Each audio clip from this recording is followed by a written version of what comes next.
প্রথমেই বলছি, আমার যে সমস্ত বন্ধুরা আমার রান্নার ভিডিওগুলো দেখেন, প্লিজ বন্ধুরা চ্যানেলটি সাবস্ক্রাইব করে একটা লাইক ও শেয়ার করে দেবেন আপনার বন্ধুদের মধ্যে। তাহলে আমি আরও নতুন নতুন ভিডিও বানানোর জন্য উৎসাহিত হই। তো নমস্কার বন্ধুরা, আমি সুপর্ণা, আপনাদের সবাইকে স্বাগত সুপর্ণা রান্নাঘরে। আবারও হাজির হয়ে গেছি নতুন একটা রান্না নিয়ে। আজকে রান্না করব নদীর টাটকা বেলে মাছের তরকারি। তো এটা দেখুন বেলে মাছ, আর একদম টাটকা মাছ। বাজার থেকে বাবা কিনে এনেছে। মাছটার ওজন ছিল 750 গ্রাম। তো মাছটা এবার আমি কিভাবে কাটতে হয়, আমি কাটতে পারি না, তো মা মাছটা কেটে দিচ্ছে। তো এই বেলে মাছের মাথাটা একটু চওড়া বলে তাই এই বেলে মাছগুলোকে চ্যাটা বেলে বলা হয়। আর নদীর টাটকা মাছ বলে মাছটা কিন্তু ফ্রেশও ছিল। তো এই মাছের এই কানের গোড়ায় যে কাঁটা দুটো থাকে, এই কাঁটা দুটো দেখিয়ে দিলাম, এই কাঁটা দুটো কিন্তু কাটতে হয়। আর এই মাছটা ভালো করে আঁশ ছাড়িয়ে নিতে হবে। একদম ছোট ছোট আঁশ, তো তাই সহজে মাছটার আঁশ ছাড়ানো যায় না। তো পুরো মাছটা থেকে মা আঁশটা ছাড়িয়ে নিয়ে মাছটা এবার কেটে দেখিয়ে দেবে। তো দেখুন বন্ধুরা, এই মাছে কিভাবে কাটতে হয়। তো এইভাবে মাথাটা কেটে প্রথমে আলাদা করে দিল, আর তারপর এই মাছের মধ্যে নোংরা জাতীয় জিনিসটা খুব একটা বেশি থাকে না। তো দেখুন মাছটা একদম কিন্তু টাটকা। তো ছোট ছোট করে পিস করে নিচ্ছে। তো মাছগুলো কিভাবে কেটে নিচ্ছে আপনারাও দেখুন বন্ধুরা। আর এই মাছটার স্বাদ এত সুন্দর খেতে, ধারণার বাইরে। তো দেখুন আমার তো বেশ ভালো লাগে, আর আপনারাও এইভাবে রান্না করবেন, দারুণ লাগবে। তো মাছের মাথাটা এবার কেটে নেওয়ার পালা। প্রথমে এই ঠোঁটটা নাকি কেটে দিতে হয়। তো মা প্রথমে এই ঠোঁটটা কেটে দিল, তারপর মাছের মাথাটাকে মধ্যেখান দিয়ে ফার্স্টে কেটে নিতে হবে। তো মা প্রথমে একভাবে কাটতে পারছিল না, যেহেতু বড় মাছের মাথা, তাই একটু এদিক ওদিক দিয়ে ভালো করে কেটে নিল। তো দেখুন মাছের মাথাটা কিন্তু একদম টাটকা, যেহেতু নদীর মাছ টাটকা বেলে খেতে খুব সুন্দর হবে।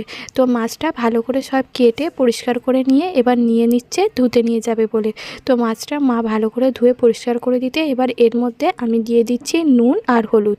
মাছের নুন আর হলুদ দিয়ে ভালো করে মাছটার গায়ে মাখিয়ে নিয়ে আধ ঘন্টার মতো রেখে দেবো, তাহলে নুনটা ভালোভাবে মাছের গায়ে বসে যাবে।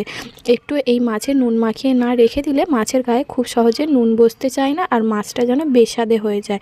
আর এদিকে দেখুন আধ ঘন্টা পরে কড়াইতে সর্ষের তেল দিয়ে দিয়েছি। তেলটা কড়ার গায়ে ভালো করে লাগিয়ে দিলাম। তারপরে এক এক করে মাছগুলো আমি কিন্তু তেলের মধ্যে দিয়ে দিচ্ছি। আর এই মাছটা ভাজতে গেলে একটু সময় লাগে। মাছটা গরম তেলের মধ্যে দেওয়ার প্রায় 3 থেকে 4 মিনিট একদম নাড়াচাড়া করলে হবে না, 5 মিনিটের মতো একদম রেখে দিতে হবে। তারপরে একটু খুন্তি দিয়ে চেপে চেপে মাছটাকে তুলতে হবে, নাহলে মাছের গায়ে যে একটা আঠালো থাকে, যতই পরিষ্কার করে দেওয়া হয় কেন, মাছের এই হাড়ের আঠালোটা কড়ার গায়ে একদম কামড়ে লেগে থাকে, সহজে উঠতে চায় না। তো যাই হোক, মাছটা আমি এদিকে তুলে উল্টো পাল্টে লাল লাল করে ভেজে নিচ্ছি সমস্ত মাছগুলো। আর মাছের মাথাটা একটু বেশি পড়ে গেছে। তো যাই হোক, মেয়ে কান্নাকাটি করছিল, সেই জন্য আর দেখা হয়নি।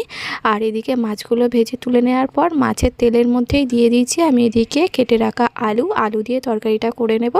আলুর মধ্যে একটু নুন দিয়ে দিলাম, নুন দিয়ে ঢাকনা দিয়ে ঢেকে দিলাম, যাতে সহজেই আলুটা কিন্তু সেদ্ধ হয়ে যাবে। তো দেখুন আলুটা কিন্তু একটু ভাজা ভাজা হয়ে গেছে, একদম খুব বেশি সেদ্ধ করব না।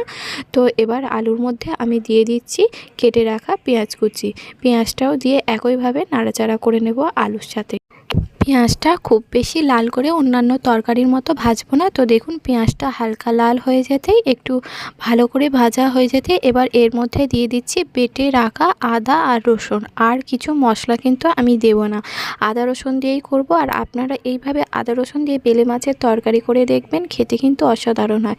তো আদা রসুনটা একটু নাড়াচাড়া করার পর তারপরে আমি দিয়ে দিলাম হলুদ গুঁড়ো, দিয়েই তার মধ্যে আমি একটু জল দিয়ে দিলাম, যাতে মশলাটা পুড়ে না যায়, আদার তেতোটা গন্ধটা না যেন আসে। তরকারি তেতো হয়ে গেলে খেতে ভালো লাগে না। তারপর দিয়ে দিলাম টমেটো, দিয়ে আবারও ভালো করে কষিয়ে নিলাম। তারপর আমি দিয়ে দিলাম এখানে বেটে রাখা শুকনো লঙ্কা, দিয়ে আবারও একটু আমি জল দিয়ে দিলাম।